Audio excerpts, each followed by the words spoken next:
রুটি খেলে যদি গ্যাস অম্বল হয় তাহলে এইভাবে একবার সেদ্ধ রুটি বানিয়ে দেখতে পারেন।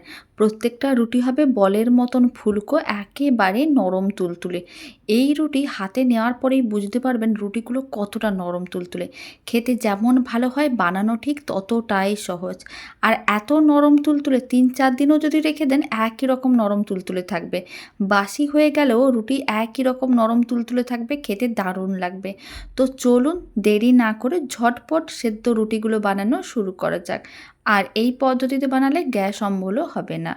প্রথমে নিতে হবে একটা কড়াই। কড়াইয়ের মধ্যে দিতে হবে মেজারিং কাপের ১ কাপ জল।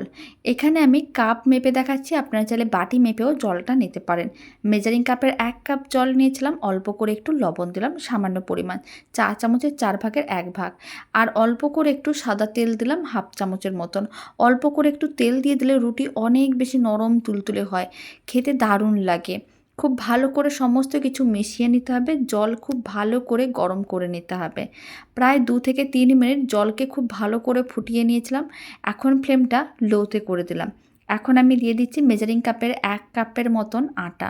আমি এখানে আটা দিয়ে বানানো দেখাচ্ছি, আপনারা চাইলে আটা ময়দা মিশিয়েও নিতে পারেন। তবে আটা দিয়ে বানালে রুটি খেতে অনেক বেশি ভালো লাগবে। সমস্ত আটাটা দিয়ে দেওয়ার পরে এখন খুব ভালো করে একসঙ্গে মিশিয়ে নিতে হবে। আমি ঠিক যতটা জল নিয়েছিলাম ততটাই আটা দিলাম। লো ফ্লেমে এইভাবে সমস্ত কিছু খুব ভালো করে মিশিয়ে নিতে হবে। তারপরে ফ্লেমটা অফ করে দিতে হবে। ফ্লেমটা অফ করে ৪-৫ মিনিট এইভাবে কিন্তু কড়াইয়ের ঢাকনা বন্ধ করে রেখে দিতে পারেন। আর না হলে গরম অবস্থায় এরকম একটা হাতা নিয়ে নিতে হবে। হাতা দিয়ে ঠিক এইভাবেই কিন্তু খুব ভালো করে মিশ্রণটাকে মেখে নিতে হবে যাতে একটা ডোয়ে পরিণত হয়ে যায়। ৩ থেকে ৪ মিনিট এইভাবেই মেখে নিচ্ছি। তারপরেই দেখবেন খুব সুন্দরভাবে একটা ডোয়ে পরিণত হয়ে যাবে।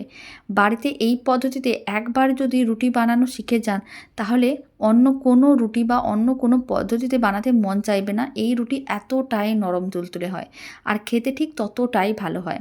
খুব ভালো করে মেখে একটা ডো বানিয়ে নিয়েছিলাম। এখন ডোটাকে আরেকটু ভালো করে মেখে নেব। তাহলে কী হবে, রুটিগুলো সাইডগুলো ভেঙে যাবে না। এইভাবে খুব ভালো করে মেখে নিতে হবে। ৩-৪ মিনিট খুব ভালো করে মেখে নিয়েছিলাম। আপনারা দেখুন ডোটা কিন্তু বেশ নরম হয়ে গেছে। এবার এইভাবে প্রায় ৫ মিনিটের মতন ঢাকনা দিয়ে ঢেকে রেখে দেবো যাতে ডোটা আরেকটু নরম হয়ে যায়।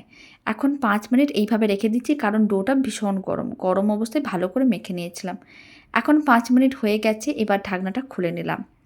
যদি হাতে সময় না থাকে তাহলে আপনারা লেচি বানিয়ে নিতে পারেন। যেহেতু ডোটা একটু গরম ছিল তাই আমি ৫ মিনিট রেখে দিয়েছিলাম। আর ঢাকনা বন্ধ করে রাখবেন, নাহলে কিন্তু এইভাবে ডোটা শক্ত হয়ে যেতে পারে।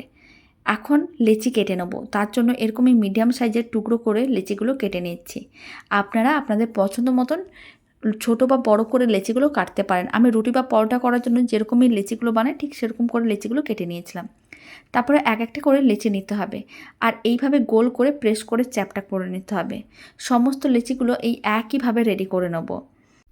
সমস্ত লেচিগুলো একইভাবে রেডি করে তারপরে আমি আপনাদের দেখাচ্ছি। সমস্ত লেচিগুলো রেডি করে নিয়েছিলাম। এবার সামান্য পরিমাণ আটা ছড়িয়ে দিলাম আর একটা লেচির মধ্যে ভালো করে আটাটা ঠিক এইভাবে কোট করে নিতে হবে। সমস্ত আটাগুলো খুব ভালো করে কোট করে নেওয়ার পরে এবার কিন্তু বেলে নিতে হবে।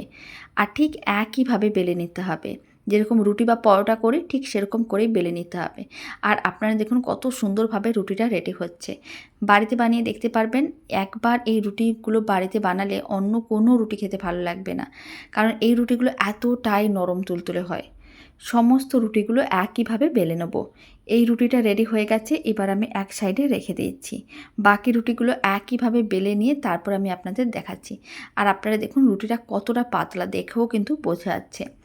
সমস্ত রুটিগুলো বেলে নিয়েছিলাম। এবার রুটিটা আমি ভেজেও দেখিয়ে দিচ্ছি কত সুন্দরভাবে রুটিটা দু খোল হয়ে ফুলে উঠছে।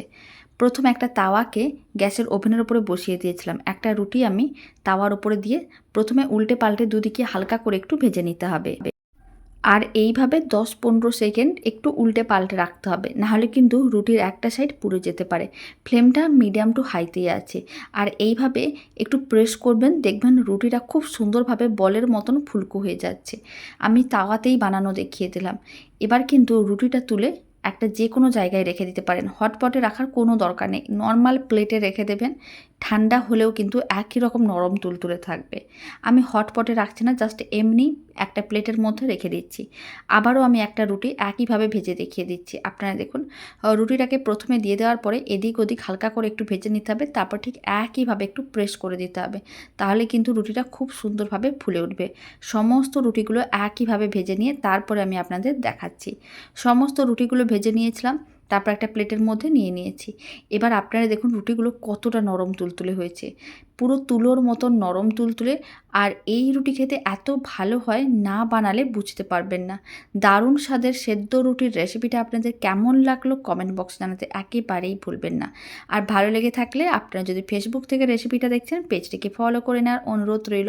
ইউটিউব থেকে দেখলে চ্যানেলটি সাবস্ক্রাইব করে নেওয়ার অনুরোধ রইল। পাশে থাকা বেল আইকনটি প্রেস করে নেবেন নতুন রেসিপির আপডেট সবার আগে পাওয়ার জন্য। আর আপনারা দেখুন রুটিগুলো কিন্তু আমি নর্মাল প্লেটেই রেখেছিলাম, তারপরেও রুটিগুলো কতটা নরম তুলতুলে। তো চলুন ভিডিওটা আমি এখানেই শেষ করছি। আপনাদের সঙ্গে আবার নতুন রেসিপি নিয়ে দেখা হচ্ছে।